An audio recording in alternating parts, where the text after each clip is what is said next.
Look what they sent us, boys. A kindergarten teacher with a BB gun. Staff Sergeant Decker Raines's voice boomed across the Coronado precision range like a foghorn, his massive frame casting a shadow over the equipment tables. The morning sun glinted off his polished combat boots as he gestured mockingly toward the petite woman methodically unpacking a rifle case at Station 7.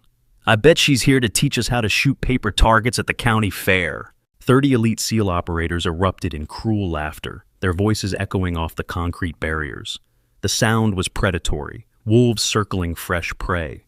Ember Thorne didn't flinch. Her blonde hair, tied in that messy high bun with loose curls catching the breeze, stayed perfectly positioned as she continued her setup ritual. Gray civilian contractor shirt, dark military pants, brown combat boots. She looked exactly like what Raines claimed, someone playing soldier. "Ma'am, you sure you're in the right place?" Lieutenant Tommy Brooks shouted from the observation deck, pointing dramatically toward the base exit with theatrical flair. "The Girl Scout cookie booth is about 10 miles that way." More laughter. Someone whistled. A paper airplane sailed past her head. But as Ember reached for her scope case, her gray shirt pulled tight across her chest for just a moment, revealing the hint of something dark beneath the fabric. 8 thin lines radiating from a central point, barely visible through the cotton. No one noticed. They were too busy laughing. She straightened slowly, turned to face the crowd, and spoke for the first time. Her voice carried clearly across the range, calm as still water. "Before we begin, I have one question." The laughter died. "How many of you have actually killed someone at 1,000 yards? Silence. Complete, sudden, suffocating silence. "That's what I thought." She smiled. Not friendly, not warm, predatory. "Now, let me teach you to shoot." The morning heat was already building at Naval Amphibious Base Coronado, that dry California sun that turned concrete into griddles and made steel too hot to touch with bare skin. The precision marksmanship range stretched out like a runway, with target stations dotting the landscape at measured intervals. 100 yards, 300, 500, 800, and the infamous 1,000-yard line where only the most elite shooters dared attempt their craft. Ember Thorne had arrived at 0600 hours, 2 hours before the mandatory Advanced Civilian Contractor Training session was scheduled to begin. She'd driven through the base gates in a dusty Honda Civic, passing the monument to fallen SEALs with its bronze figures frozen in eternal vigilance. The guard at the gate had barely glanced at her civilian contractor badge, just another Pentagon-mandated training requirement for some pencil pusher who'd never held a real weapon. By the time the first SEAL operators began filtering onto the range at 0730, Ember had already completed her equipment inspection. Her rifle case lay open like a surgeon's kit, each component nestled in custom-cut foam. The weapon itself was civilian legal, but clearly high-end, a precision bolt-action rifle with modifications that spoke of serious intent rather than weekend hobby shooting. Staff Sergeant Decker Raines had spotted her immediately. At 6 feet 4 inches and 240 pounds of muscle, Raines dominated any space he entered. His combat uniform was pressed to razor sharpness, his boots mirror bright, his bearing that of a man who'd earned his position through blood and sweat in places that didn't officially exist. When he saw the petite blonde woman setting up at the instructor's station, his reaction was immediate and visceral. "What fresh nonsense is this?" he had muttered to Master Chief Rick Stone, a grizzled veteran whose scarred hands told stories of 23 years in special operations. Stone just shrugged, checking his watch. Orders came down from the Pentagon. Some new initiative about civilian contractor integration. We sit through 2 hours of whatever this lady has to say, then we get back to real training. Raines's expression had darkened. "Real training? Chief, I've got operators who can put 3 rounds through a quarter at 500 yards and crosswinds. What's this civilian going to teach us? How to shoot squirrels in her backyard?" The conversation had carried, as Raines intended it to. Soon, the assembled SEALs were sizing up their supposed instructor with undisguised skepticism. Lieutenant Brooks, a lean Texan with a perpetual smirk, started the commentary. "Think she's ever even seen a real rifle? That little pop gun she's got there looks like something my daughter would use at summer camp." Petty Officer Miguel Santos, usually the quiet observer of the group, found himself drawn into the mockery. "Maybe she's here to teach us about gun safety. You know, always point the barrel in a safe direction, and all that basic stuff we learned in boot camp." The laughter built gradually, feeding on itself. Casey Walsh, one of only 3 women in the SEAL community, watched from the back with growing discomfort. She recognized the dynamic all too well. The immediate dismissal based on appearance, the assumption that competence correlated with size and aggression.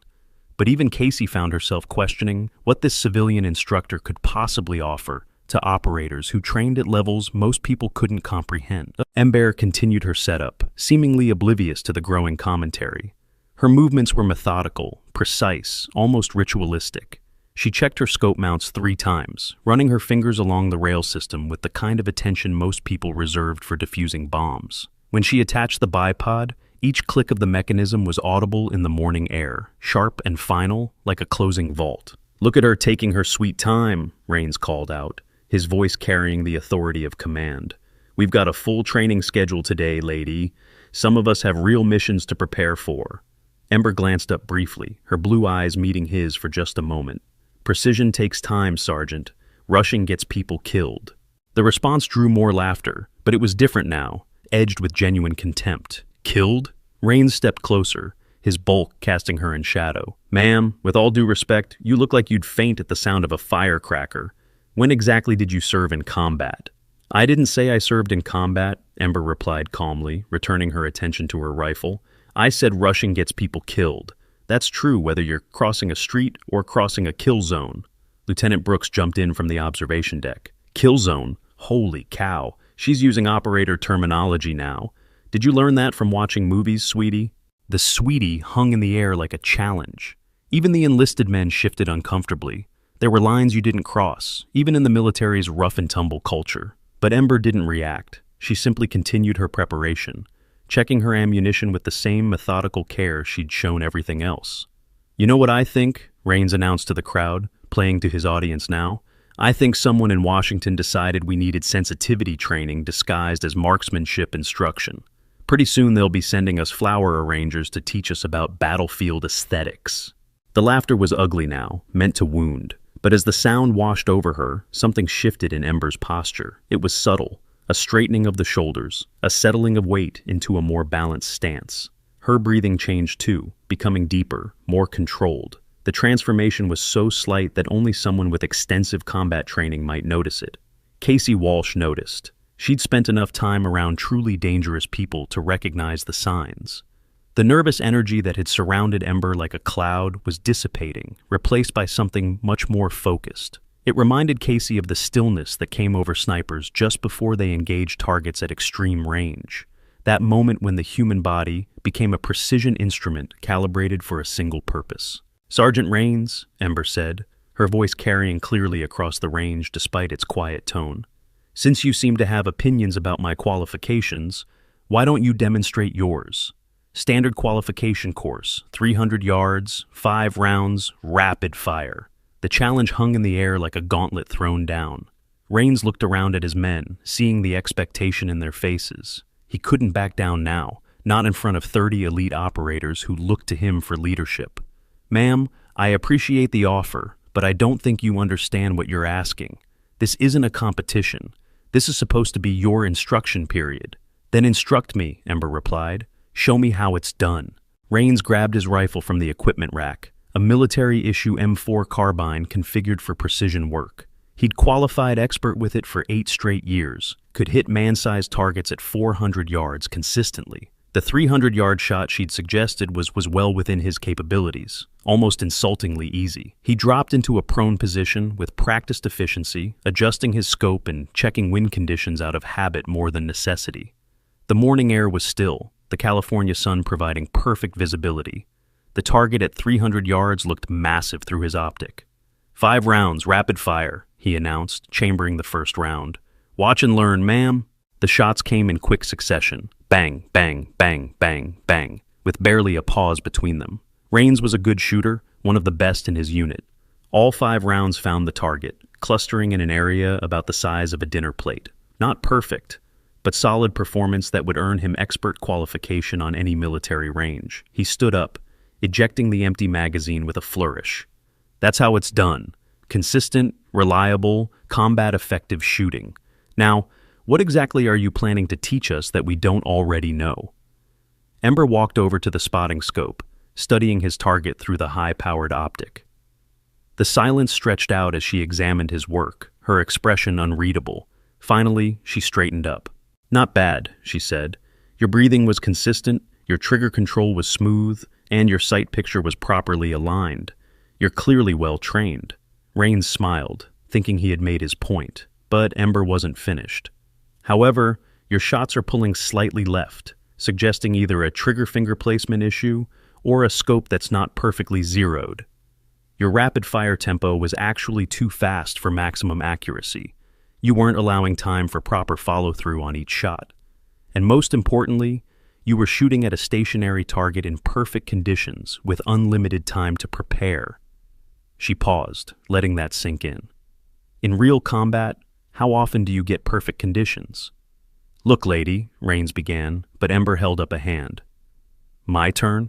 If you've ever been underestimated because of how you look, hit that like button right now. This story will prove that silence is sometimes more powerful than shouting. And don't forget to subscribe and hit the thanks button to support the channel, because there are even more surprises ahead.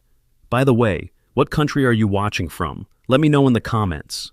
Before anyone could object, Ember moved to the firing line. But instead of the 300-yard target Rains had used, she pointed toward the 500-yard line. "Let's make it interesting." She dropped into position with fluid grace, her body settling into the prone stance like water finding its level. But her positioning was different from anything the SEALs had seen in their standard training. Her support hand was placed differently, her trigger finger made contact at an unusual angle, and her breathing pattern seemed almost meditative. "What kind of shooting position is that?" Lieutenant Brooks called out. "That's not in any manual I've ever seen." Ember didn't answer. She was checking wind conditions not with instruments, but with observation, watching how the heat shimmer affected her view through the scope, noting how the grass moved at different distances, feeling the air pressure against her exposed skin. It was the kind of environmental reading that came from thousands of hours in field conditions, where meteorological data wasn't available. She chambered around and settled behind the rifle. The silence that followed was different from the mocking quiet of minutes before. This was expectant, focused. Even the skeptics found themselves holding their breath.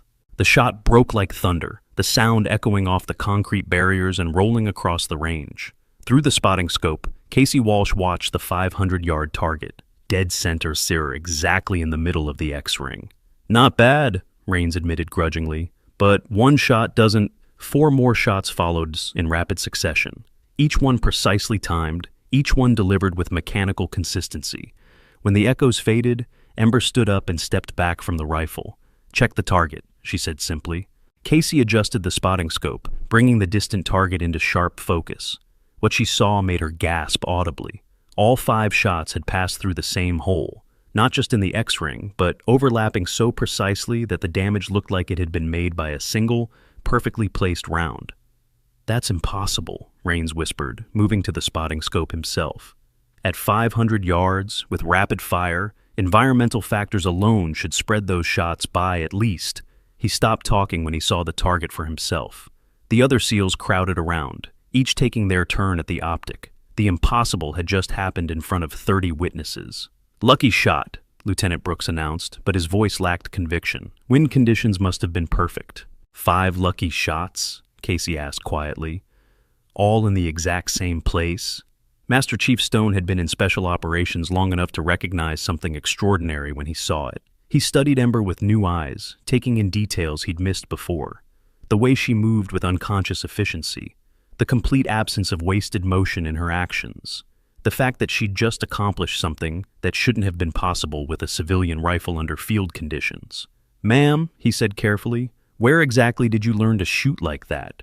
"Here and there," Ember replied, beginning to clean her rifle with the same methodical precision she'd shown in everything else. "You pick things up." But Rains wasn't ready to concede. His authority had been challenged in front of his men, and the 5 impossible shots had shaken something fundamental in his worldview. "One target, perfect conditions. Let's see how you do when things get complicated." He gestured toward the 1,000-yard line, where targets waited at the absolute limit of the range's capability. At that distance, shots required mathematical precision, accounting for bullet drop, wind drift, air density, and a dozen other factors. It was the kind of shooting that separated the elite from the merely good. 1,000 yards, Rains announced. Moving target simulation, crosswind conditions, timed fire, 2 minutes to engage 5 targets in sequence. It was an impossible challenge. Even with military-grade equipment and unlimited preparation time, the shot difficulty bordered on supernatural. With civilian gear and a 2-minute time limit, it was simply undoable. "Sergeant," Commander Jackson Vale's voice cut across the range like a blade. The assembled SEALs snapped to attention as the base's senior officer approached. Vale was old-school military, a career officer who'd earned his rank through competence rather than politics. His weathered face showed the accumulated stress of 2 decades in command positions. "Sir," Rains responded, coming to attention, "we're conducting the mandatory civilian contractor training as ordered." Vale studied the situation with calculating eyes. He'd heard the shooting from his office, the distinctive crack of precision rifles being fired in rapid succession. When he had looked out his window and seen the entire training class gathered around the spotting scopes, he had decided to investigate personally. "And how is that training progressing, Sergeant?" "Well, sir, the contractor has demonstrated some shooting ability, but we were just about to test her capabilities under more challenging conditions." Vale walked over to the spotting scope, adjusting it to examine the 500-yard target. His expression didn't change, but something shifted in his posture. He spent long minutes studying the target, occasionally adjusting the scope's focus as if he couldn't quite believe what he was seeing. "Contractor," he said finally, turning to face Ember, "what's your name?" "Ember Thorne, sir. Civilian marksmanship instructor, contracted through the Pentagon's Skills Integration Program." Vale nodded slowly, but his eyes remained fixed on her face. Something was bothering him, some nagging sense of familiarity that he couldn't quite place. "Thorne, that name doesn't sound familiar. How long have you been doing this kind of instruction?" "About 6 months, sir, since I transitioned out of previous employment." "Previous employment?" Ember's fingers moved unconsciously to her collar, adjusting the gray fabric slightly. The motion was subtle, but Vale caught it, the kind of nervous gesture that suggested hidden information. "Various consulting work, sir, risk assessment, security evaluation, that sort of thing." It was a non-answer, the kind of vague response that people gave when they had something to hide. Vale had heard enough of them over the years to recognize evasion when he heard it. "Sergeant Rains," he said, never taking his eyes off Ember, "I think your 1,000-yard challenge is an excellent idea, but let's make it interesting. Full combat simulation, unknown distance targets, wind conditions, limited ammunition, and a real-time pressure scenario." He gestured toward the advanced training area, where computer-controlled targets could simulate actual battlefield conditions. "If Miss Thorne is going to be instructing our operators, she should demonstrate her capabilities under realistic conditions." Ember's expression didn't change, but something in her eyes sharpened. "Sir, that level of simulation isn't usually part of civilian contractor demonstrations." "No," Vale agreed. "It isn't. But then, most civilian contractors don't put 5 rounds through the same hole at 500 yards either." The challenge was issued, and there was no backing down. As they moved toward the advanced training area, Ember's fingers found the scope adjustments on her rifle, making micro-corrections with the kind of muscle memory that spoke of thousands of hours behind the trigger. The advanced range was a different animal entirely. Computer-controlled targets could appear and disappear at random intervals, simulating the unpredictable nature of combat engagements. Environmental controls could introduce crosswinds, temperature variations, even simulated weather conditions. It was as close to real combat as training could get without actual bullets flying back at the shooter. "Standard rules," Vale announced as they reached the firing line. "Unknown distance targets at ranges from 300 to 1,000 yards. Targets will appear for random intervals between 5 and 30 seconds. 5 targets total, 5 rounds of ammunition. Miss any target, and the exercise is considered failed." The SEALs gathered around the observation area, their earlier mockery replaced by genuine curiosity. This was the kind of shooting challenge that would test even their most skilled marksmen. For a civilian contractor to attempt it bordered on either supreme confidence or complete delusion. Ember settled into position behind her rifle, but her setup process was different now. Gone was the methodical, almost leisurely pace she'd shown earlier. Now her movements were sharp, efficient, and practiced. She adjusted her scope with rapid precision, checked her ammunition with barely a glance, and settled into a shooting position that spoke of countless hours under pressure. "Targets will begin appearing in 30 seconds, Vale announced. "Time starts now." The first target appeared at approximately 600 yards, a man-sized silhouette that would be visible for exactly 20 seconds. Through her scope, Ember calculated distance, wind drift, and bullet drop in seconds that would have taken most shooters minutes to work through. Her finger found the trigger with gentle pressure, and the rifle cracked once. The target dropped immediately, hit center mass. Target number 2 appeared at 800 yards, visible for only 10 seconds. Ember's rifle tracked smoothly to the new position, her breathing controlled, her trigger press perfect. Another hit, another dropped target. By the 4th target, the assembled SEALs had stopped talking entirely. They were watching something that transcended normal shooting skill and moved into the realm of the extraordinary. Ember's movements were smooth as flowing water, each shot delivered with mechanical precision despite the enormous time pressure. The 5th and final target appeared at the maximum range, 1,000 yards exactly, and would be visible for only 8 seconds.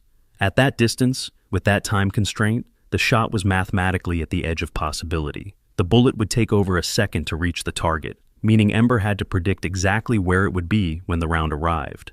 She settled behind the rifle one final time, her breathing slowing to an almost supernatural calm.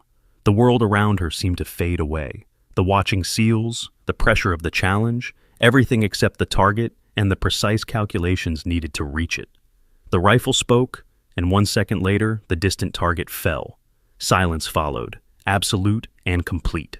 30 elite special operations personnel stood in stunned quiet, trying to process what they'd just witnessed. 5 targets, 5 shots, 5 hits, under conditions that would challenge the world's best military snipers. Commander Vale was the first to speak. "Miss Thorne, that was extraordinary shooting. Where exactly did you learn those skills?" But before Ember could answer, her shirt had shifted during the final shooting position, and Lieutenant Brooks caught sight of something that made him freeze. Just visible above the neckline of her gray contractor shirt was the edge of what looked like a tattoo. Not decorative artwork, but something black and geometric, like part of a symbol or insignia. "Ma'am," Brooks said carefully, "is that a unit tattoo?" Ember's hand moved quickly to adjust her collar, but not before several other SEALs had noticed. In military culture, tattoos often told stories. Unit insignia, deployment markers, memorials to fallen comrades. But the glimpse they'd caught looked different, more complex, and somehow darker than typical military ink. "Just personal artwork," Ember replied, but her voice had changed slightly. The casual confidence was still there, but underneath it was something harder, more guarded. Vale studied her face with growing intensity. Something about her shooting style, combined with a hint of military tattoo, was triggering memories he couldn't quite grasp. The way she moved, the precision of her shooting, the complete comfort under pressure. It all suggested training far beyond civilian contractor level. Ember's fingers moved across the precision optic with practiced ease, the kind of military-grade scope system that special operations units depend on for impossible shots. The variable magnification display showed crystal-clear target detail at distances where normal equipment would fail completely. Temperature compensation, wind drift calculation, bullet drop prediction, all integrated into a single targeting solution. These advanced optics weren't just tools, they were the difference between mission success and catastrophic failure. In environments where a single shot could save or cost dozens of lives, precision wasn't luxury, it was survival. The scope she adjusted had seen action in 3 different theaters, its durability tested under conditions that would destroy civilian equipment instantly. As Ember made final adjustments to her equipment, Master Chief Stone approached Commander Vale with obvious concern. "Sir, I've been thinking about that shooting exhibition. Those weren't lucky shots or civilian-level skills. That woman has training that goes way beyond anything available in the private sector." Vale nodded grimly. "I've been thinking the same thing, Chief. Her shooting style reminded me of something, but I can't quite place it. Run a background check on Ember Thorne through military channels. Something about this whole situation doesn't add up." While Stone headed to the communications center, the training exercise continued, but the atmosphere had changed completely. Where before there had been mockery and dismissal, now there was genuine respect, mixed with growing suspicion. The SEALs found themselves studying Ember with new eyes, looking for clues about who she really was. Casey Walsh was the first to notice additional details. As Ember bent to examine her rifle case, her shirt pulled tight across her back, revealing what looked like significant scarring along her shoulder blade. Not the kind of surgical scars from medical procedures, but the irregular, jagged marks that came from shrapnel or explosive damage. "Sarge," Casey whispered to Rains, "look at her shoulder when she bends over. Those are combat wounds." Rains studied Ember more carefully, his earlier hostility replaced by professional curiosity. Now that he was looking for them, the signs were obvious. The way she unconsciously scanned the horizon while shooting, checking for threats that weren't there. The manner in which she positioned herself with clear lines of sight to all potential approaches. The fact that she kept her back into solid cover whenever possible. "Ma'am," Rains said, his tone much more respectful than before, "I owe you an apology. I made assumptions based on appearances that were clearly wrong. Would you mind if I asked about your background?" Ember looked up from her equipment, her blue eyes meeting his directly for the first time. "What would you like to know, Sergeant?" "Well, for starters, where did you serve? Because that shooting ability doesn't come from civilian training." "I never said I didn't serve," Ember replied carefully. "I said I was currently working as a civilian contractor. People transition out of military service for various reasons." "What unit?" Lieutenant Brooks pressed. "Rangers? Special Forces? Because what you just did requires training at the highest levels." Ember's fingers found her collar again, the nervous gesture that Commander Vale had noticed earlier. "I'd rather not get into specifics. Some experiences are better left in the past." But the questions were building momentum now. Petty Officer Santos, who had initially joined in the mockery, found himself genuinely curious about the woman who had just redefined his understanding of marksmanship capability. "Ma'am, I don't mean to pry, but that tattoo, is it unit-related? In special operations, ink often tells stories." "It's personal," Ember said firmly, but her hand instinctively moved to cover the area where the black lines had been visible. "Can you guess what number is really hidden behind that tattoo? If you're feeling curious and want to know the truth, like this video and subscribe so you don't miss the most shocking revelation. The skills she just demonstrated are only the tip of the iceberg." Master Chief Stone returned from the communications center with a troubled expression. He gestured for Commander Vale to join him away from the group, and their whispered conversation grew increasingly intense. After several minutes, Vale's face had gone completely pale. "Miss Thorne," Vale called out, his voice carrying new authority.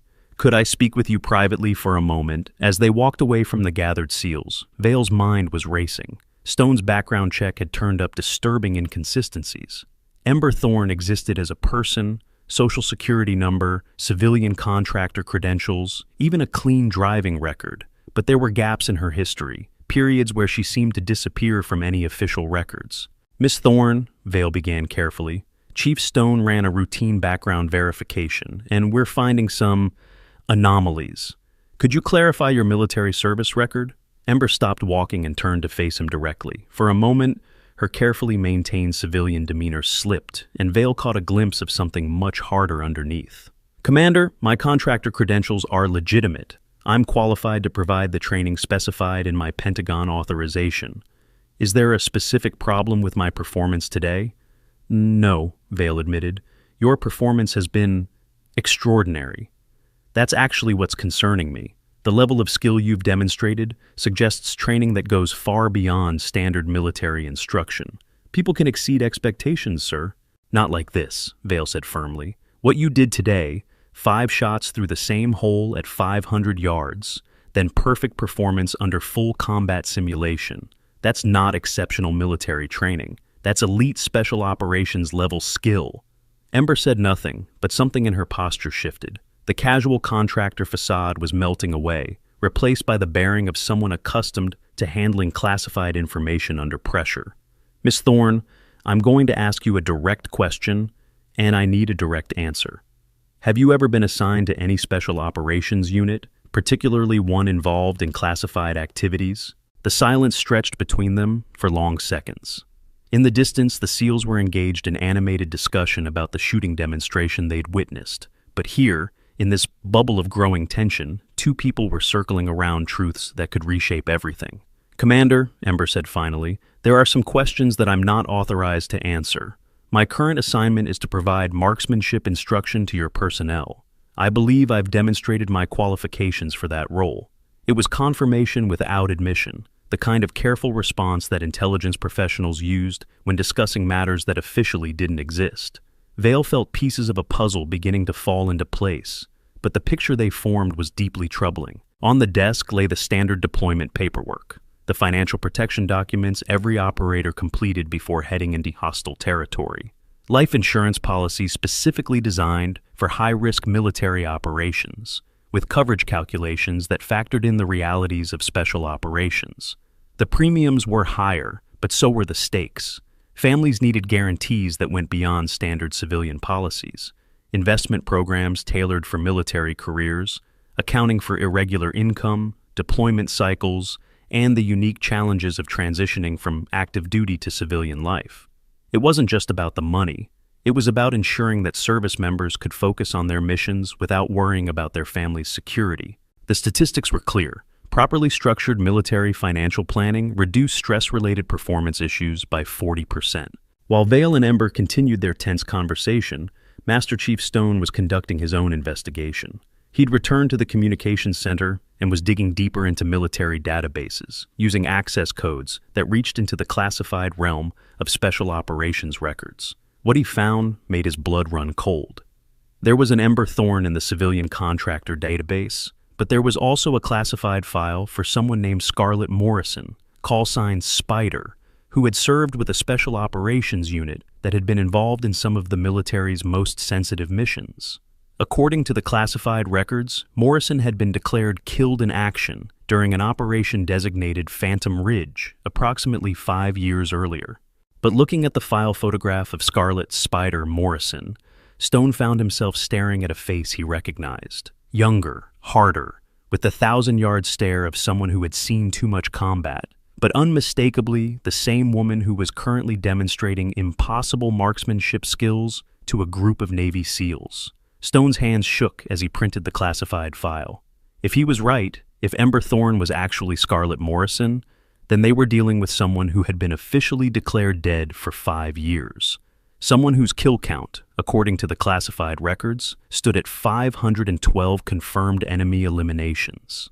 The implications were staggering. People didn't just fake their own deaths and resurface as civilian contractors without powerful reasons. And if Morrison had indeed survived Phantom Ridge when all other unit members had been declared KIA, then there were questions about what had really happened during that classified operation. Back on the range, the SEALs were becoming increasingly restless. The extraordinary shooting demonstration had shattered their preconceptions, but the growing secrecy around Ember's background was raising new concerns. These were men accustomed to knowing exactly who they were working with, and the mystery surrounding their supposed instructor was triggering professional paranoia. Lieutenant Brooks had been studying Ember from a distance, trying to reconcile her appearance with her demonstrated capabilities. "Something about this whole situation is wrong," he muttered to Petty Officer Santos. "Civilian contractors don't shoot like that. Holy cow, most of our own snipers don't shoot like that." "Maybe she's former military," Santos suggested. "Plenty of special operations personnel transition to civilian work." "Then why the secrecy? Why not just say she's former Special Forces or Rangers? People are proud of that service." Casey Walsh overheard the conversation and found herself drawn into the speculation. What if she's not supposed to be here? What if this whole civilian contractor thing is a cover for something else? The questions were multiplying faster than answers, and the atmosphere on the range was becoming increasingly tense. When Commander Vale and Ember returned from their private conversation, both looked like they were carrying the weight of significant secrets. "Attention!" Vale called out, bringing the assembled SEALs to formation. "I want everyone to understand that today's training exercise involved demonstration of advanced marksmanship techniques. Miss Thorne's background and qualifications are verified through appropriate channels. Any questions about classified matters should be directed through proper command structure." It was military speak for "stop asking questions," but it only increased the speculation. When officers started talking about classified matters and proper channels, it usually meant that significant secrets were involved. Ember stepped forward to address the group directly. "Gentlemen and lady," she nodded toward Casey, "today's demonstration was intended to show you possibilities beyond your current training. The techniques I've shown can be learned, but they require dedication and practice that goes beyond normal military instruction." "Ma'am," Master Chief Stone said carefully, "speaking hypothetically, what kind of operational experience would be necessary to develop those skills?" Ember met his gaze directly. Hypothetically, Chief, the kind of experience that people don't talk about in polite company. The kind that happens in places that don't appear on maps, against enemies who don't wear uniforms. The answer hung in the air like a confession. Everyone present understood the euphemisms. She was talking about classified special operations, the kind of missions that officially never happened. And hypothetically, Stone continued, what would motivate someone with that level of experience to work as a civilian contractor, teaching basic marksmanship to people who already have extensive training? For the first time since arriving at the range, Ember's composure cracked slightly. Her fingers moved unconsciously to her collar, and for just a moment, her carefully maintained facade slipped. Sometimes, Chief, people need to find new ways to serve. Sometimes the old ways become unavailable. It was then that Master Chief Stone decided to take a calculated risk. He'd been in special operations long enough to recognize the signs of someone carrying significant psychological weight. Ember's demeanor, her evasive answers, her extraordinary skills, everything pointed to someone with a classified past that had ended badly. Miss Thorne, he said formally. Or should I say, Miss Morrison. The effect was instantaneous and dramatic. Ember went completely still, her body language shifting from cautious civilian to full combat readiness in the space of a heartbeat. Her hand moved instinctively toward where a sidearm would normally be holstered, and her eyes scanned the assembled group with the calculating gaze of someone assessing threats. I think you have me confused with someone else, Chief, she said, but her voice had changed completely. Gone was the careful civilian tone, replaced by the clipped precision of someone accustomed to operating under extreme pressure. Stone pulled out the printed classified file, holding it so that only Ember could see the contents. The photograph of Scarlet Spider Morrison stared back at her like a ghost from a past she'd tried to bury. Phantom Ridge, October 23rd, 5 years ago. 12 operators went in. According to official records, 0 came out. All personnel listed as killed in action. Ember's face had gone completely pale, but her voice remained steady. Chief, I don't know what you think you've found, but 512 confirmed kills, Stone continued relentlessly. Longest recorded elimination at 1,800 yards. Unit designation classified. Real name, Scarlet Morrison. Call sign, Spider.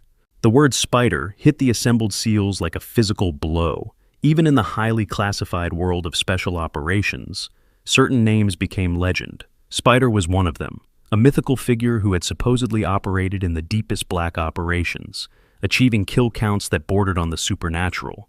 But Spider was supposed to be dead. Holy cow, Lieutenant Brooks whispered. Spider's real? Unbelievable. 512 confirmed kills? If you're as shocked as I am, like this video right now and share it. The truth about Phantom Ridge is about to be revealed, and you'll understand why she had to die in the records. Subscribe if you want to know who was really behind this cover-up. Ember looked around at the circle of faces staring at her, with expressions ranging from awe to disbelief. The carefully constructed cover identity she'd maintained for 5 years was crumbling in real time, and there was no way to stop the collapse. My name is Ember Thorne, she said firmly. I'm a civilian contractor authorized to provide marksmanship instruction. Anything else is speculation, but Master Chief Stone wasn't finished. According to this file, Scarlet Morrison was the primary sniper for a unit that operated in 7 different theaters over 4 years. Elimination count verified through multiple sources. Specialized in impossible shots under extreme conditions. He gestured toward the targets she'd just destroyed with casual precision. Kind of like what we just witnessed. Commander Vale had been listening to the exchange with growing alarm. If Stone was right, if Ember was actually Scarlet Morrison, then they were dealing with someone whose very existence raised enormous questions about military operations, classified missions, and cover-ups that reached to the highest levels of command. Miss Thorne, Vale said carefully, I'm going to ask you one more time. Is there anything about your background that I need to know from an operational security standpoint? Ember stood silently for long moments, weighing her options. She could continue the denial, maintain the cover identity, and hope that the classified nature of the records would prevent further investigation. Or she could acknowledge the truth and deal with the consequences. The choice was made for her when her gray contractor shirt shifted slightly in the California breeze, revealing more of the black tattoo that had caught Lieutenant Brooks's attention earlier. But now, With multiple people looking for it, the true nature of the artwork became visible. It wasn't a unit insignia or patriotic symbol, it was a spider. A black widow spider positioned precisely at the center of her chest, with 8 legs radiating outward like spokes of a wheel. But these weren't decorative legs. Each one was marked with small hash marks, like tally marks on a prison wall. Petty Officer Santos, who had the sharpest eyes in the unit, counted quickly. 8 legs, each one marked with, "Holy cow." Each leg has 64 marks. The math was simple and terrible. 8 legs times 64 marks each equaled 512. 512 confirmed kills, recorded permanently on the body of the person who had made them. "My God," Commander Vale whispered. "You're really her. You're really Spider." The silence that followed was complete and profound. 30 elite special operations personnel stood frozen, trying to process the fact that they were in the presence of someone who had become legend within their community, someone who was supposed to be dead. Ember, Scarlet, Spider, reached slowly for the collar of her shirt and pulled it down slightly, revealing the full spider tattoo in all its dark glory. The artwork was incredibly detailed, photorealistic in its execution.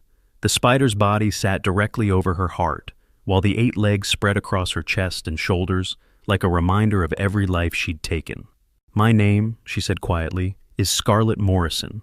My call sign was Spider. I was the primary sniper for a classified special operations unit that officially never existed, and according to military records, I died 5 years ago during Operation Phantom Ridge." She paused, looking each of them in the eye. "But as you can see, reports of my death were greatly exaggerated." The tactical training certification displayed on the wall represented thousands of hours of specialized instruction, the kind of professional development that transformed good soldiers into elite operators. Advanced marksmanship programs designed by military professionals who understood that civilian shooting sports bore no resemblance to combat accuracy requirements. These courses covered ballistics, environmental factors, stress shooting, and psychological conditioning under extreme pressure. Veterans transitioning to civilian careers found that such certifications opened doors in law enforcement, private security, and specialized contracting roles. The training methodology was proven. 94% of graduates achieved marksman ratings that exceeded their previous military qualifications. Investment in elite-level tactical education wasn't just career advancement, it was the difference between being qualified and being irreplaceable. The revelation of Spider's true identity sent shockwaves through the assembled SEALs that would ripple for years to come. But in the immediate moment, the questions multiplied exponentially. If Scarlett Morrison was alive when she was supposed to be dead, what had really happened at Phantom Ridge? Who had authorized her death certificate? And why was she now operating under a civilian cover identity? Staff Sergeant Rains found his voice first, though it came out as barely more than a whisper. "Spider, I called you a kindergarten teacher. I said you were dead weight." Scarlett's expression softened slightly. "Sergeant, you reacted to what you saw. In your position, with the information you had, your response was reasonable. One of the things you learn in deep operations is that assumptions based on appearance can be tactically useful." "But 512 kills," Lieutenant Brooks said, his voice filled with awe. "That's more than some entire units achieve in full deployment cycles." "Numbers are just numbers," Scarlett replied. "Each one represents a decision made under specific circumstances. Some were easier than others. None of them were taken lightly." Commander Vale stepped forward, his face grave with the implications of what they had discovered. "Scarlett, Spider, I need to understand what we're dealing with here. If you're supposed to be dead, if Phantom Ridge was classified at levels I'm not cleared for, then your presence here raises questions I'm not equipped to handle." Scarlett nodded slowly. "Commander, I understand your concern, but I want you to know that my current assignment is legitimate. I'm not here under false pretenses or for any purpose that threatens operational security." "Then why the cover identity? Why not just say your former special operations?" For the first time since her identity had been revealed, Scarlett's composure showed real cracks. Her hand moved unconsciously to the spider tattoo, tracing one of the legs with her fingertip. "Because Spider died at Phantom Ridge, Commander. What happened there? It wasn't something that anyone was supposed to survive. When I made it out, certain people decided that it would be easier if Scarlett Morrison remained officially dead." The implications of that statement hit the assembled group like a physical blow. They were talking about a cover-up at the highest levels, decisions made by people with the authority to erase someone from existence. Who made that decision? Master Chief Stone asked quietly. People whose names you wouldn't recognize, Chief. People who make the kind of decisions that keep operations like Phantom Ridge from appearing in congressional hearings. Casey Walsh found her voice, asking the question that everyone was thinking. What happened at Phantom Ridge? Why did 12 operators go in and 0 come out? Scarlett was quiet for a long moment, her eyes distant with memories that were clearly painful. When she spoke, her voice carried the weight of survivors' guilt and classified secrets. Phantom Ridge was supposed to be a surgical strike against a high-value target in a region that doesn't officially exist. Intelligence indicated a single compound with minimal security, quick in, quick out, minimal collateral damage. She paused, her breathing becoming more controlled, more deliberate. Intelligence was wrong. What we found was a trap. Someone had leaked our mission parameters, our insertion route, our extraction timeline. When we arrived, instead of a lightly defended compound, we found a prepared kill zone with enemy forces that had been waiting for days. The silence stretched as the SEALs absorbed the implications. Leaked mission parameters meant someone with access to the highest levels of classified information had betrayed the operation. 12 operators went in, Scarlett continued. 11 died in the first hour. I spent 3 days in that hellscape, moving from position to position, picking off enemy forces while calling for extraction that never came. 3 days, Rains whispered, alone, surrounded by hostiles. I had my rifle, limited ammunition, and no communications with command. The enemy knew someone was still alive. They could see the effects of my shooting, but they couldn't locate me, so they waited. Lieutenant Brooks asked the obvious question. How did you get out? Scarlett's smile was cold and without humor. I didn't get out, Lieutenant. I went through. When extraction finally arrived, they found a compound filled with enemy dead and one very tired sniper who had run out of ammunition. The assembled SEALs stared at her with expressions of awe and horror. The kind of sustained combat she was describing went beyond heroic into the realm of the superhuman. How many? Master Chief Stone asked quietly. Enemy casualties from Phantom Ridge? 87 confirmed kills over 3 days. It brought my total to 512. She touched the spider tattoo again, indicating one particular leg that was marked differently from the others.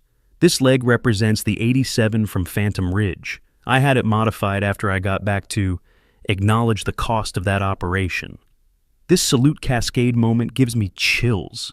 If you also feel satisfied seeing the truth finally recognized, like and subscribe. And let me know in the comments. Do you think Ember should return to active duty or continue as a ghost instructor? Commander Vale had been processing the information with growing alarm. A 12-person special operations team wiped out in a leaked mission. Survivor presumed dead but actually alive, operating under false identity. The operational security implications were staggering. Scarlett, I have to ask, who authorized your new identity? Who's running your current assignment? That's above your clearance level, Commander. What I can tell you is that my presence here is authorized by people who have the authority to make such decisions. It was a non-answer that confirmed Vale's worst fears. They were dealing with classification levels that reached into the black budget realm, operations that didn't appear on any official organization chart. But before Vale could press further, the sound of approaching vehicles drew everyone's attention. 3 black SUVs with government plates were pulling up to the range, their arrival coordinated with military precision. Expecting visitors, Commander? Scarlett asked quietly, but her voice carried new tension. No, Vale replied grimly. I wasn't. The SUVs disgorged a dozen people in dark suits, their bearing and coordination marking them as federal agents rather than military personnel. At their head was a woman in her 50s with silver hair and the kind of presence that commanded immediate attention. Commander Vale, the woman called out as she approached. I'm Agent Sarah Cross, Defense Intelligence Agency. I believe you have someone here who belongs to us. Agent Cross's gaze found Scarlett immediately, and the recognition between them was instant and charged with tension. Spider, Cross said simply, you've been busy. Agent Cross, Scarlett replied, her voice carefully neutral. I wasn't expecting a visit. No, I imagine you weren't. When Scarlett Morrison's name started appearing in military database queries, it triggered some very high-level alerts. People who thought they'd never hear that name again suddenly found themselves answering uncomfortable questions. Cross gestured toward the SUVs, where additional agents were setting up what looked like a mobile command center. "We need to talk, Spider, about Phantom Ridge, about your current assignment, and about some recent developments that require your immediate attention." The assembled SEALs found themselves caught in the middle of what was clearly a much larger situation than any of them had anticipated. Their civilian contractor was not only a legendary special operations veteran, but apparently still involved in activities that attracted the attention of federal intelligence agencies. "Agent Cross," Commander Vale interjected, "I need to understand what's happening here. If Miss Morrison is involved in ongoing operations, I need to know how that affects my personnel and my base." Cross studied Vale with calculating eyes. "Commander, you and your people have stumbled into a situation that involves national security at the highest levels. What I can tell you is that Spider's presence here today was not coincidental." She turned to address the assembled SEALs directly. "Gentlemen and lady, you have just witnessed a demonstration of capabilities that represent decades of specialized training and operational experience. Miss Morrison, Spider, is one of fewer than a dozen people in the world who possess her particular skill set." Cross paused, letting that sink in. "She's also needed for an operation that could not be discussed until her identity was confirmed and her capabilities verified by independent witnesses." "What kind of operation?" Master Chief Stone asked. "The kind that requires someone who can put 5 rounds through the same hole at 500 yards while under combat stress. The kind that needs an operator who can survive alone in hostile territory for extended periods. The kind that demands someone with 512 confirmed kills and the psychological strength to carry that burden." Cross gestured toward a talut that one of her agents had brought over. The screen showed satellite imagery of what looked like a compound in a desert environment, surrounded by hostile terrain and marked with tactical overlays. 12 hours ago, a facility holding 14 American hostages was located in a region where conventional military intervention would trigger international incidents. The hostages include 2 senators, 3 defense contractors, and 7 aid workers. Intelligence indicates they will be executed in 48 hours unless ransom demands are met. The tactical situation was clear to everyone present. A hostage rescue in hostile territory with political constraints that prevented conventional military response, requiring the kind of precision shooting that could eliminate threats without endangering civilians. "You need a sniper," Lieutenant Brooks said. "We need the sniper," Cross corrected. "We need someone who can make impossible shots under impossible conditions. We need Spider." Scarlet had been listening to the exchange with growing understanding. The marksmanship demonstration, the identity verification, the presence of federal agents, it had all been carefully orchestrated to reach this moment. "Agent Cross," she said quietly, "when you say I'm needed, are you asking or telling?" Cross met her gaze directly. "I'm asking, Spider. Despite what happened at Phantom Ridge, despite the way certain people handled your survival, you still have choices. But I want you to understand what's at stake." She gestured toward the satellite imagery again. 14 Americans are going to die in 2 days unless someone can reach them. Conventional assault would result in their execution before our people could breach the compound. Air support would level the facility with the hostages inside. The only viable option is a precision strike that eliminates the guards while leaving the hostages unharmed. "How many hostiles?" Scarlet asked, her voice taking on the clinical tone of someone analyzing a tactical problem. "Satellite count shows 23 guards, positioned at multiple levels throughout the compound. Maximum engagement range would be 800 to 1,000 yards, depending on position selection. Environmental factors include desert heat, unpredictable wind patterns, and limited ammunition resupply." Cross paused, meeting Scarlet's eyes directly. "In other words, exactly the kind of mission that Spider was designed for." The assembled SEALs watched this exchange with fascination and growing respect. They were witnessing the recruitment of a legendary operator for a mission that would test the absolute limits of human capability. "Timeline?" Scarlet asked. "Insertion in 18 hours, mission execution in 36 hours, extraction contingent on mission success, support limited. You'd be working with a 4-person team: spotter, communications, medical, and extraction coordinator, all volunteers from units you've worked with before." Scarlet was quiet for a long moment, her fingers unconsciously tracing the spider tattoo as she calculated odds, assessed risks, and weighed the cost of returning to a world she'd thought she'd left behind. "Agent Cross," she said finally, "if I do this, if I go back to being Spider one more time, I want something in return." "Name it." "Full disclosure about Phantom Ridge, who leaked our mission parameters, who made the decision to declare me dead, and why the people responsible are still in positions where they can make those kinds of decisions." Cross nodded slowly. "Agreed.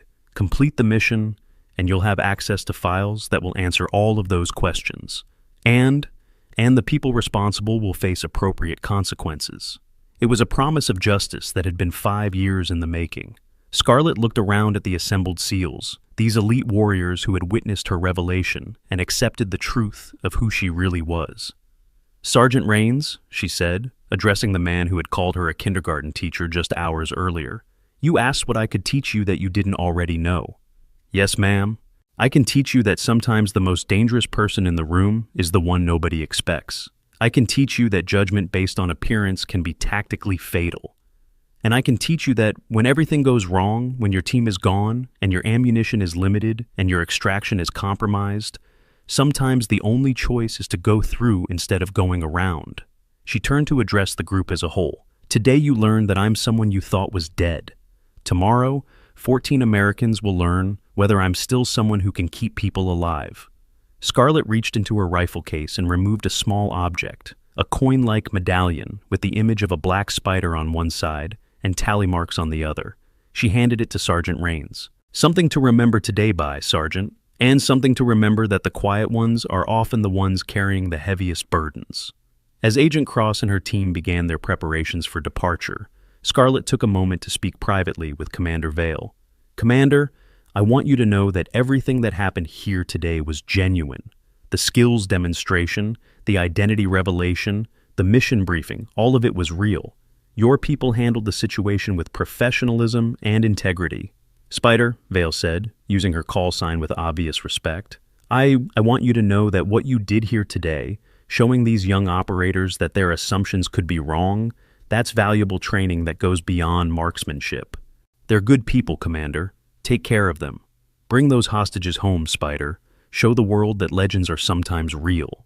As the black SUVs prepared to depart, Scarlet took one last look at the range where she'd revealed herself to be someone the world thought was dead. The targets she'd destroyed with impossible precision still stood as testament to capabilities that few people possessed. In 18 hours, she would be infiltrating hostile territory to attempt a rescue mission that would test every skill she'd developed over years of the most dangerous operations imaginable. In 36 hours, 14 Americans would either be free or dead, and the world would know whether Spider was still the operator of legend or simply a ghost haunting her own reputation. But for now, in this moment, she was simply a woman who had finally stopped hiding from who she really was. The spider tattoo over her heart carried the weight of 512 lives taken, but tomorrow it might also carry the memory of 14 lives saved. "Time to go, Spider," Agent Cross called from the lead SUV. Scarlett Morrison, call sign Spider, formerly deceased operator of classified special operations units, picked up her rifle case and walked toward a future that promised either redemption or tragedy. Behind her, 30 Navy SEALs watched her go, knowing they had witnessed something extraordinary, the resurrection of a legend and the birth of a mission that would define the true meaning of impossible odds. The California sun beat down on the Coronado Range as the SUVs disappeared into the distance, carrying with them a ghost who had decided to walk among the living one more time. And in the silence that followed, the only sound was the wind moving through the target frames, whispering secrets that would never appear in any official report. The question now was not whether Spider could make the impossible shots that the mission required. The question was whether she could carry the weight of being a legend long enough to bring 14 Americans home alive. The black SUVs rolled through the California desert as the sun climbed toward its merciless noon position. Inside the lead vehicle, Scarlett Morrison, Spider, sat in focused silence while Agent Sarah Cross briefed her on intelligence updates that had arrived during their 2-hour drive from Coronado. "Target compound is located here," Cross said, pointing to satellite imagery on her tablet, 37 miles southwest of the Syrian border, in territory that officially doesn't exist on any map. The hostages are being held in this central structure, with guards positioned at these observation points. Spider studied the tactical display with professional interest. The compound was designed like a fortress, with overlapping fields of fire and limited approach routes. Whoever had chosen this location understood military tactics. Insertion point? She asked. Ridgeline here, approximately 1,200 yards from the primary target building. You'll have elevation advantage but extremely limited cover once you begin engagement. Extraction? Helicopter pickup from the same ridge, but only after hostage confirmation. If this goes wrong, you'll be on your own for potentially hours before we can reach you. Spider nodded grimly. It was the kind of mission profile that had defined her career. Impossible odds, minimal support, maximum consequences for failure. The kind of operation that most people would consider suicide. Timeline confirmation? She asked. Insertion at 0200 hours local time. Hostages are scheduled for execution at dawn, approximately 0600 hours. That gives you 4 hours to neutralize 23 guards and secure 14 civilians. Cross paused, meeting Spider's eyes directly. Scarlet, I want you to understand something. The people holding these hostages aren't random terrorists. They're professionals, possibly former military, with equipment and training that rivals our own special operations units. Leaked intelligence again? Spider asked quietly.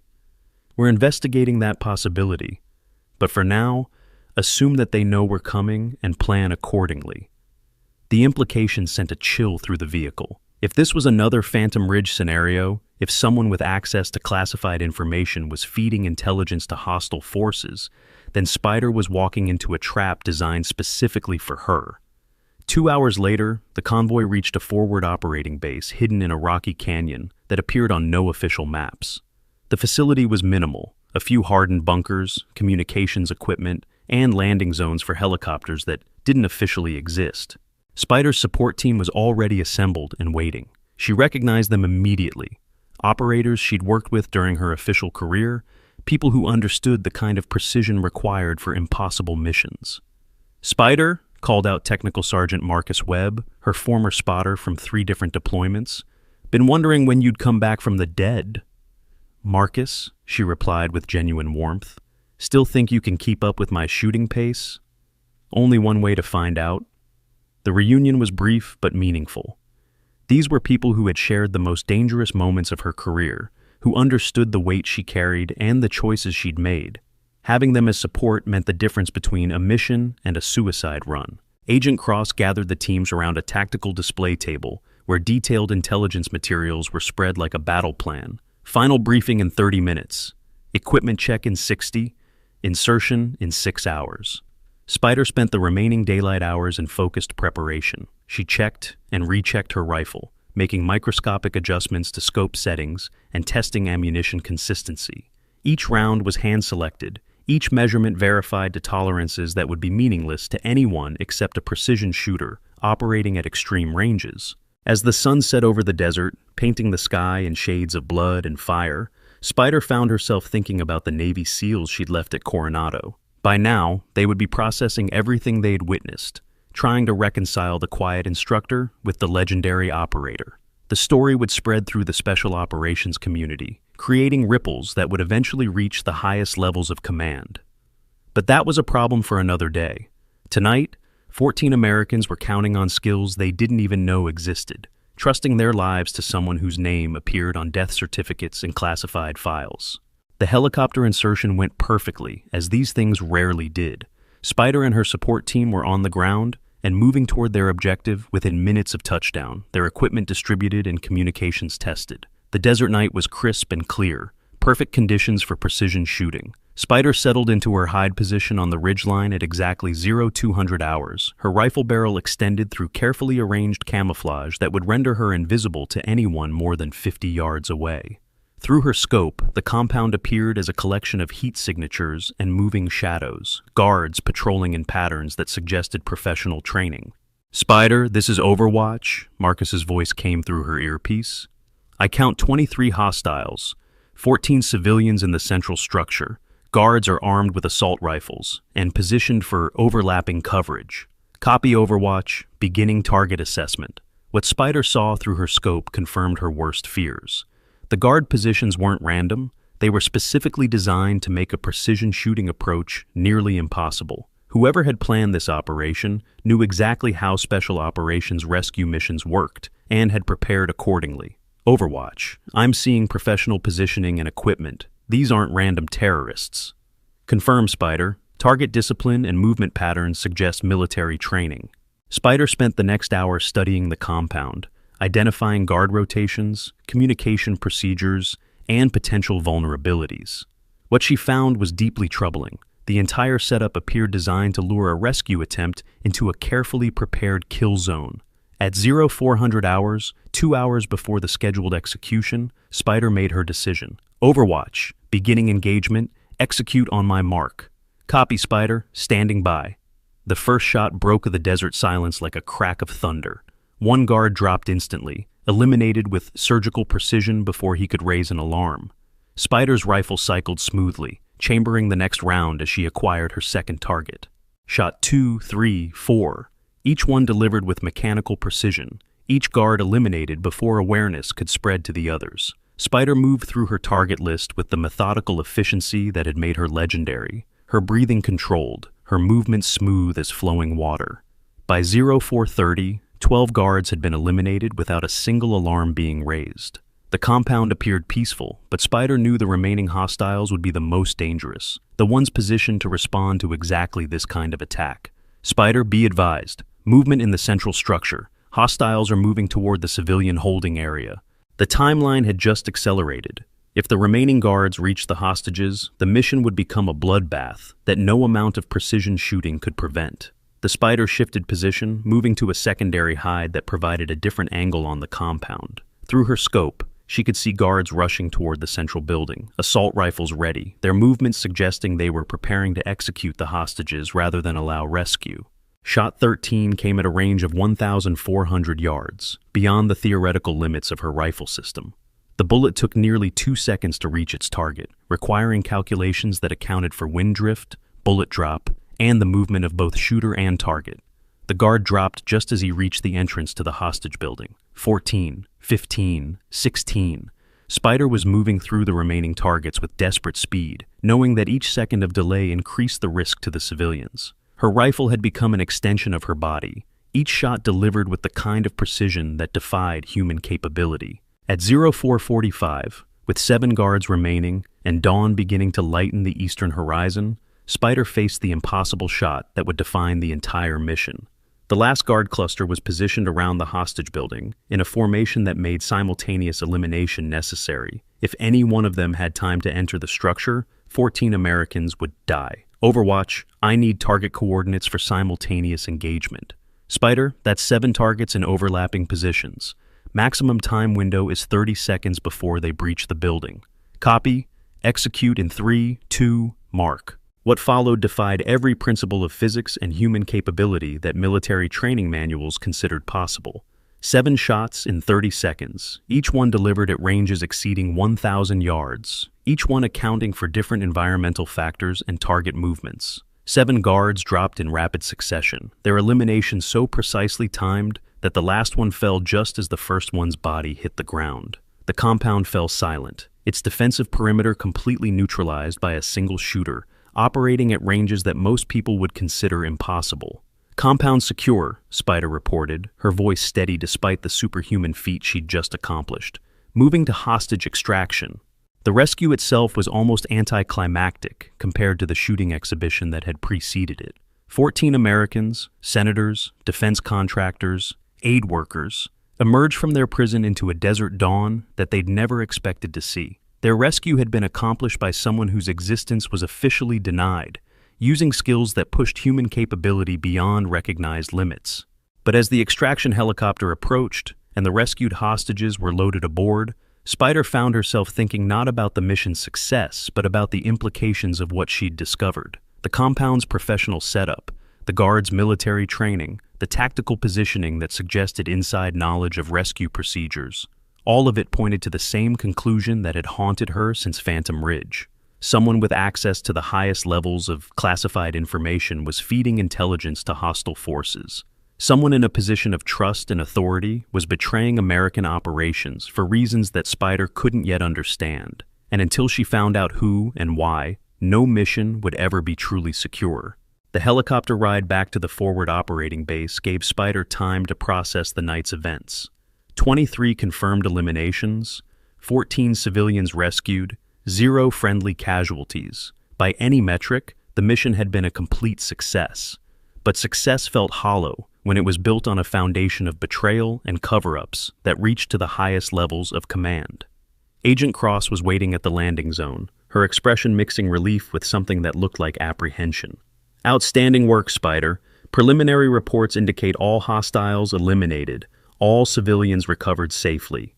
"Agent Cross," Spider said as she disembarked, "we need to talk. About Phantom Ridge, about tonight's mission, and about whoever's been feeding intelligence to our enemies." Cross nodded grimly. "I was hoping you wouldn't notice the similarities." The compound setup was identical to Phantom Ridge: professional positioning, inside knowledge of our tactics, guards who knew exactly how to counter a precision shooting approach. Someone told them we were coming. That's what we're afraid of. Cross led Spider to a secure communications bunker where classified materials were spread across multiple workstations. The setup looked like the kind of investigation that had been ongoing for months, possibly years. "Scarlet, what I'm about to show you is classified at levels that most government officials aren't cleared for, but you've earned the right to know the truth about what happened to your team and why you've been officially dead for 5 years. The first document Cross handed her was a classified after-action report from Phantom Ridge, stamped with clearance levels that Spider had never seen before. The official version of events bore no resemblance to what she'd actually experienced. According to the report, the Phantom Ridge operation had been a complete success. 12 operators had eliminated all hostile forces, secured the target objective, and extracted without casualties. There was no mention of betrayed intelligence, no reference to a 3-day siege, no acknowledgement that 11 operators had died in a carefully prepared trap. "This is fiction," Spider said quietly. "None of this happened. Keep reading." The second document was even more disturbing. A classified memo authorizing the creation of false death certificates for all Phantom Ridge personnel. The reasoning given was operational security and preservation of classified methods. In bureaucratic language, it meant that the truth about Phantom Ridge was so damaging that it was easier to declare everyone dead than to investigate what had really happened. "Who signed this authorization?" Spider asked, though she suspected she already knew the answer. "General Brooks Hartwell, Pentagon Special Operations Command, the same officer who is currently overseeing counterterrorism operations in 7 different theaters." The name hit Spider like a physical blow. Hartwell had been her commanding officer during the early stages of her career, the man who had recommended her for special operations training, who had personally selected her for the unit that eventually became her identity. The idea that he had betrayed his own people was almost impossible to process. "Why?" she asked. "That's what we've been trying to figure out for 5 years. But tonight's mission may have given us the answer." Cross pulled up surveillance footage from the hostage rescue operation, satellite imagery that showed the compound from multiple angles during Spider's attack, but the cameras weren't focused on the building or the eliminated guards. They were tracking something else entirely. "Look at this," Cross said, highlighting a section of the footage.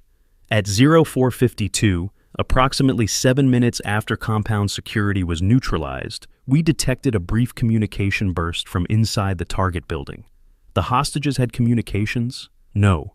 This signal came from a different source. Someone who was observing the entire operation and reporting to an outside contact.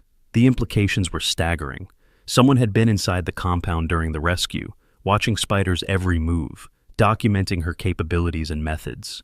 The hostage scenario hadn't just been a rescue mission, it had been a live-fire assessment of Spider's abilities, conducted under conditions that would reveal the absolute limits of her skills. "I was being tested," Spider said quietly. "We believe so. The question is why and by whom." Cross activated a secure communication link that connected them to analysts at the Defense Intelligence Agency's most classified facility. Within minutes, voice pattern analysis had identified the source of the communication burst from inside the compound. The voice belonged to Colonel Marcus Webb, Pentagon Special Operations Command, Spider's former spotter, who had been part of tonight's support team. The revelation hit Spider like a physical blow.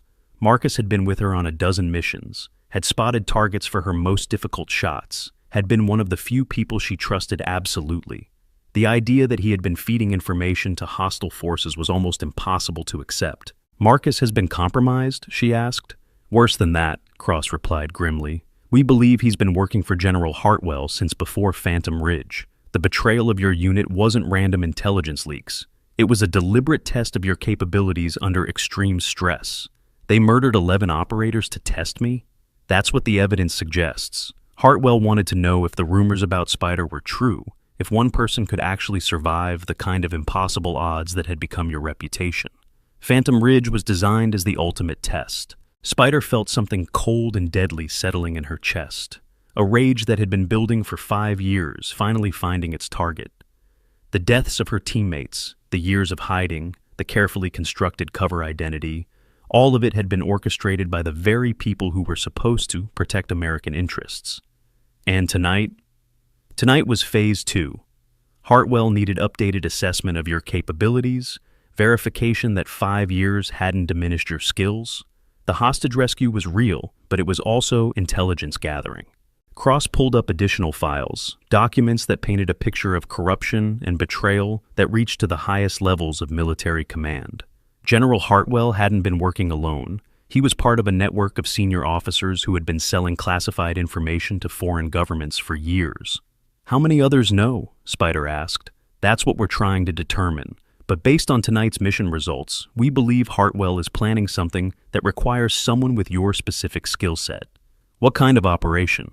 Cross hesitated, clearly weighing the security implications of what she was about to reveal. 3 days from now, there's a classified summit meeting between American defense officials and allied government representatives. The meeting location is known only to a handful of people with the highest security clearances. And General Hartwell is the senior military representative at that summit. If he's been compromised, if he's working for hostile foreign governments, then that meeting represents an opportunity to eliminate key American leadership in a single operation. The pieces were falling into place with terrifying clarity. Hartwell had been gathering intelligence on Spider's capabilities not just for assessment purposes, but because he needed someone with her skills for a specific mission. Someone who could eliminate multiple high-value targets at extreme range under impossible conditions. "He wants me to assassinate American officials," Spider said quietly. "That's our assessment. The question is how we stop him without alerting the rest of his network." Spider was quiet for long minutes, processing information that redefined everything she thought she knew about her career and the people she'd served with. The betrayal went deeper than she'd imagined, involving not just isolated incidents, but a systematic corruption that had infected the highest levels of command. "Agent Cross," she said finally, "I want to propose something that's going to sound insane. I'm listening. We don't stop Hartwell. We let him recruit me for whatever operation he's planning. But instead of stopping it from the outside, we control it from within." Cross studied Spider's face, recognizing the calculating expression of someone who had spent years operating in the deepest black operations. "You want to go undercover into his organization. I want to do more than that. I want to identify everyone in his network, document their activities, and gather evidence that will stand up in court. Then I want to feed them false information that will neutralize their ability to threaten American interests. That's incredibly dangerous. If they suspect you're working against them, then I'll be exactly where I've always been, alone, surrounded by hostiles, with limited ammunition and no support." Spider's smile was cold and predatory. "Except this time, I'll know who my real enemies are." The plan that emerged over the next several hours was complex, dangerous, and required precise timing that left no room for error. Spider would allow herself to be recruited by Hartwell's organization, but she would be feeding information back to Agent Cross through encrypted channels that bypass normal military communications. The key was making her recruitment appear natural, as if Hartwell had successfully manipulated her into joining his cause, rather than the reverse. That meant Spider would have to convincingly portray someone whose loyalty had been shattered by years of betrayal and abandonment. 3 days later, Spider received an encrypted message through civilian channels requesting a meeting at a location that wasn't on any official map. The message was unsigned, but the encryption signature identified it as coming from General Hartwell's office. The meeting location was a private airfield in Nevada, where corporate jets could land without customs or security scrutiny. Spider arrived at the specified time, dressed in civilian clothes, but carrying the rifle case that had become her signature accessory. General Hartwell was waiting for her, his appearance unchanged from their last meeting 5 years earlier. Tall, distinguished, with the bearing of someone accustomed to command authority, he looked exactly like what he claimed to be, a senior military officer serving American interests. "Scarlett," he said warmly, as if greeting an old friend rather than someone he'd betrayed and left for dead. "You look well. I hear you've been keeping busy." "General," Spider replied carefully, "I wasn't sure you knew I was alive. My dear, I've been tracking your activities since you disappeared from that hospital in Germany. Did you really think someone with your skills could stay hidden indefinitely?" The casual admission confirmed Spider's worst suspicions. Hartwell had known she was alive all along, had been monitoring her activities, possibly even orchestrating events to bring her to this moment. "What do you want?" she asked. "I want to offer you something that the United States government never could, the truth about what really happened to your team, and an opportunity to make the people responsible pay for their betrayal." Hartwell gestured toward a private jet waiting on the tarmac, its engines already running. "There are people I'd like you to meet, Scarlett. People who understand that patriotism sometimes requires working outside official channels." Spider studied his face, looking for signs of deception or manipulation. What she saw was even more dangerous: genuine conviction, the absolute certainty of someone who believed his cause was righteous. "And if I refuse, then you'll go back to hiding, pretending to be someone you're not, while the people who murdered your teammates continue making decisions that cost American lives. Is that really how you want Spider's story to end?" It was a masterful manipulation, appealing to both her desire for justice and her sense of duty. Hartwell understood exactly which psychological pressure points would be most effective, how to make betrayal seem like patriotism and treason appear to be loyalty. "What kind of operation are we talking about?" Spider asked Gastine. "The kind that requires someone with 512 confirmed kills and the psychological strength to make impossible decisions. The kind that demands precision shooting under conditions that would break most people." Hartwell handed her a briefing folder marked with classification levels that officially didn't exist. Inside were satellite photographs of a conference facility in Switzerland, architectural plans that showed sightlines and security positions, and target profiles for a dozen individuals whose faces Spider recognized from classified briefings. "Government officials?" she asked. "Traitors," Hartwell corrected. "People who have been selling American secrets to foreign governments for years. People whose actions have cost thousands of American lives and compromised operations across 7 different theaters." The targets included senators, defense contractors, intelligence officials, and military officers, a cross-section of people with access to the most sensitive classified information. According to Hartwell's briefing materials, each of them had been identified as part of a network that was systematically betraying American interests. "How did you identify them?" Spider asked.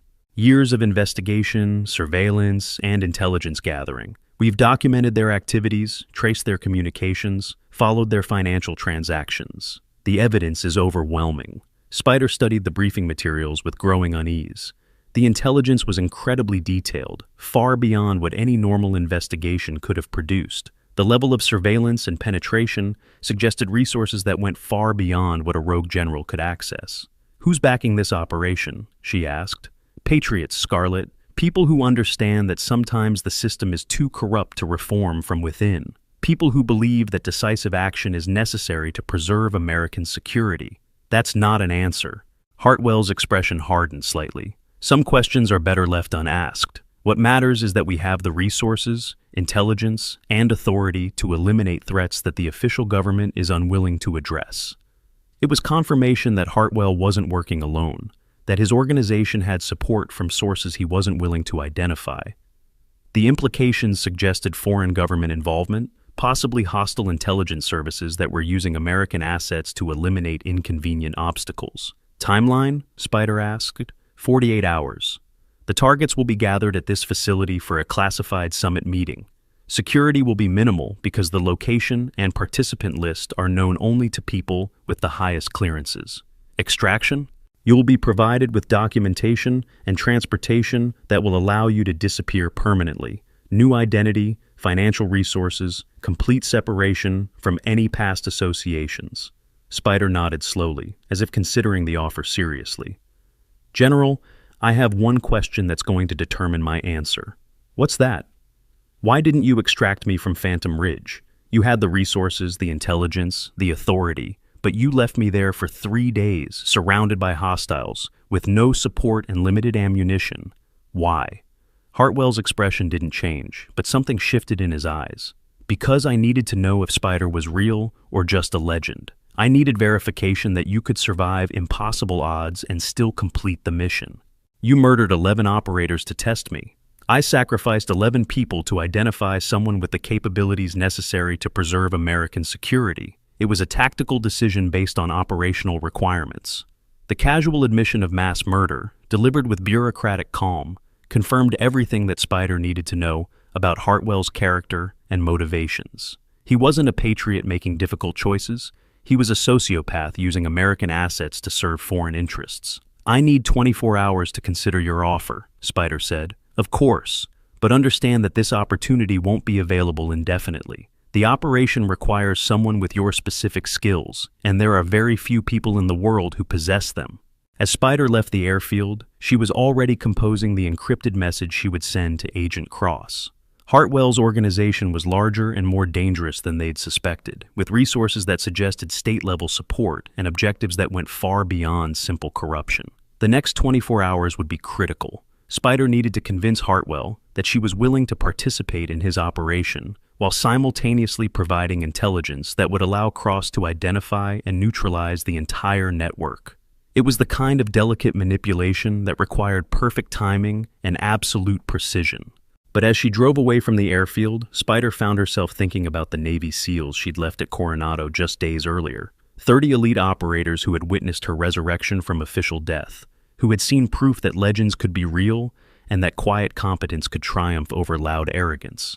Tomorrow, she would either eliminate a network of traitors that threatened American security, or she would join the list of operators who had been sacrificed to preserve secrets that should never have existed. Either way, the world would learn whether Spider was still the operator of legend or simply a ghost haunting her own reputation. As night fell over the Nevada desert, Spider began her final preparations for a mission that would test not just her shooting skills, but her ability to walk among enemies while serving the cause she'd sworn to protect. The question wasn't whether she could make the impossible shots that the mission required. The question was whether she could carry the weight of being a legend long enough to bring justice to those who had betrayed everything she'd fought to defend. 24 hours later, Spider stood on a mountaintop in Switzerland, her rifle trained on a conference facility where 12 individuals were about to learn the true meaning of precision justice. But the targets in her scope weren't the government officials that Hartwell had identified as traitors. They were Hartwell himself and 11 associates who had spent years selling American secrets to hostile foreign governments. Agent Cross's investigation had revealed the truth. The traitors Hartwell wanted eliminated were actually intelligence officers who had discovered his network and were preparing to expose it. The real traitors were the ones who had recruited Spider for this mission. Through her scope, Spider watched as Hartwell entered the conference room, confident in his belief that he had successfully manipulated one of America's most deadly operators into eliminating his enemies. He had no idea that every aspect of his operation had been compromised, that his network had been identified and documented, that evidence of his activities was already being presented to congressional oversight committees.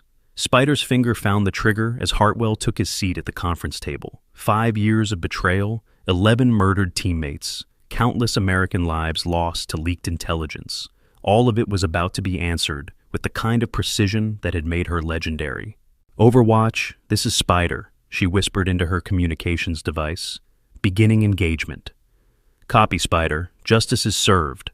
The shot that followed would be recorded in classified files as the most significant single action in American counterintelligence history. Not because of its technical difficulty or precision, but because it eliminated a threat that had been operating at the highest levels of command for years. General Brooks Hartwell never knew what hit him. One moment he was confident in his success, the next he was gone, eliminated by the very weapon he thought he had turned against American interests. As Spider packed her rifle and prepared for extraction, she thought about the journey that had brought her to this moment. From the Navy SEAL range at Coronado, where she'd revealed her true identity through the hostage rescue that had tested her skills, to this final confrontation with the people who had betrayed everything she'd fought to protect. The legend of Spider would continue, but now it would be based on truth rather than rumor, on justice rather than revenge. 14 Americans were alive because of impossible shots made under impossible conditions. 11 murdered operators had finally received justice, and a network of traitors had been eliminated before they could cause further damage. As the extraction helicopter approached, Spider found herself thinking about the Navy SEALs who had asked what she could teach them that they didn't already know. Now she had the complete answer. She could teach them that sometimes the most dangerous battles are fought not against foreign enemies, but against betrayal from within. She could teach them that legends are real, but they're built on sacrifice and precision rather than glory and recognition. And she could teach them that the quiet ones, the ones who carry their burdens in silence, are often the ones who preserve everything that matters. The helicopter lifted off from the Swiss mountainside, carrying with it a ghost who had finally finished haunting her past. Scarlett Morrison, call sign Spider, was officially alive again, her record cleared, her service recognized, her legend confirmed. But more importantly, she was free. Free from the shadows, free from the lies, free from the weight of carrying secrets that had nearly destroyed her.